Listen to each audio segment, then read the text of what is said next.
The Great Depression was not only a national event in the United States, but it was present worldwide to the point where only a small percentage of people were not affected by this, especially the middle class Americans, to the point in which it dissipated from existence during the 1930s.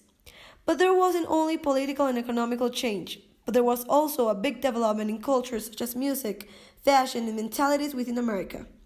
This is perhaps one of the most important events that have occurred to the people of the US.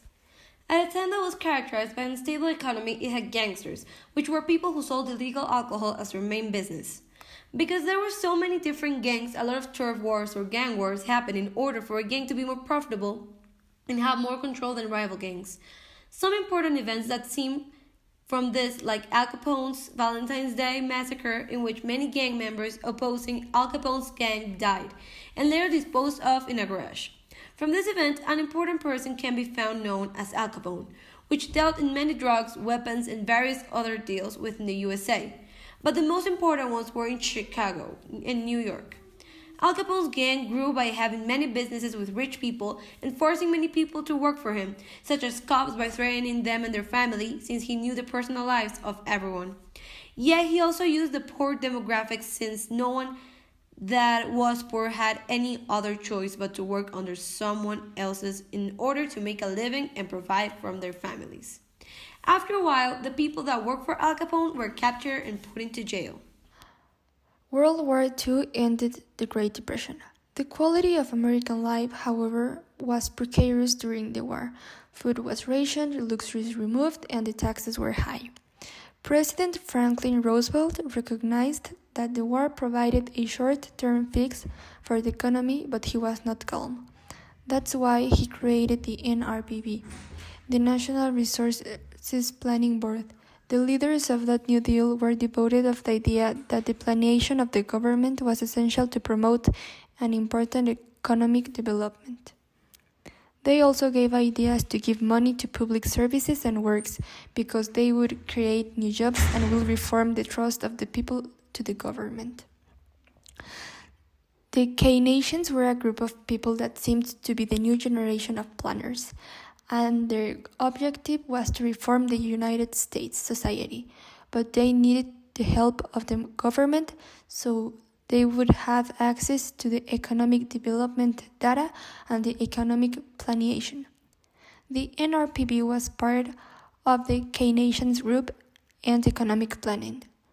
They pulled out the United States of the Great Depression, and now their goal was to reach peace in the country and the confidence of the population. That's why the vice president of the NRPV, Charles Merriam, said, "A new Bill of Rights. It was a right to a job with fair pay and working conditions, equal access to education for all, equal access to health and nutrition for all, and wholesome housing conditions for all." The NRPB added that the taxpayers had the obligation to provide the revenue to pay for the medical care, the living place, the education, and the jobs that millions of Americans would be expected if the new Bill of Rights became part of the Constitution. The right that Merriam implemented seemed like the economic regulation of the men that come back from World War II. The government made this right part of the Constitution on September 6 of 1945. The President Harry Truman gave a speech in which he expressed his support to the Economic Bill of Rights that Merriam implemented. After a long and delicate debate of the Congress of the Economic Bill of Rights and the cut of tax rates, American businesses started to expand and unemployment was only 3.9% in 1946 and 1947. The Great Depression in the United States was over. The actions Roosevelt took to help the Americans was a series of programs known as the New Deal. The purpose the New Deal had was to stabilize the economy and restore prosperity to the U.S. In 1933, Roosevelt gave his first speech in Washington's Capitol Plaza, where he assured the citizens he would take all the measures necessary to restore the country's economy. A few days after this, his Emergency Banking Act was passed, which consisted of reorganizing the banks and closing others. Afterwards, Roosevelt insisted that citizens started putting their savings back in the banks, and about a month later, most banks had reopened. Roosevelt continued by beginning the journey to finally end Prohibition and creating the TVA. This allowed for dams to be built along the Tennessee River that helped create power for that area to diminish floods. That same year, the Agricultural Adjustment Act and Authority Act were passed. These folks focused on improving working conditions and helping farmers end surpluses and boost prices.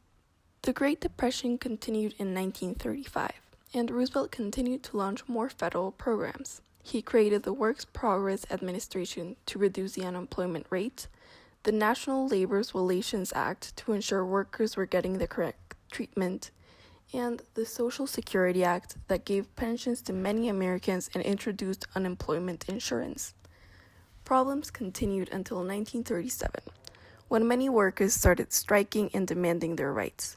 Roosevelt attempted to protect his programs by adding liberals to the court to balance to the conservatives, but soon after, they began to stop New Deal projects. A couple years later, with the bombing of Pearl Harbor, World War II started for the U.S., ending the Great Depression.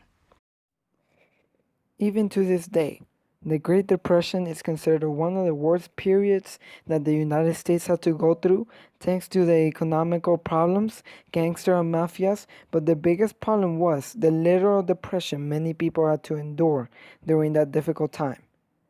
But that's not the only aspect of this, even because you can also see the large amounts of cultural, political, and social progress that this country gained. Without the Great Depression, then the U.S. wouldn't have many of the things that we consider American today.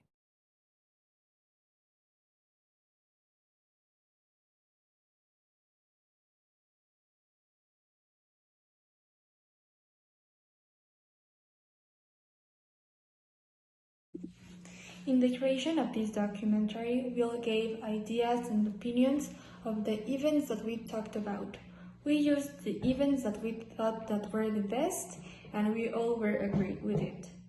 It was a big challenge for us because we were not able to see each other, but we managed to send each other's part of the work at time, and it was successful. Thanks to this project, we certainly have a clear idea of the events that we talked about, and now we can understand better what happened and how did the United States of America overcame this huge historical event. I agree with all that Karla said. 3. Estoy de acuerdo con lo que dijo Karla. I agree with what Karla said, since it was all teamwork and we all focused on turning in our parts in time and doing them well.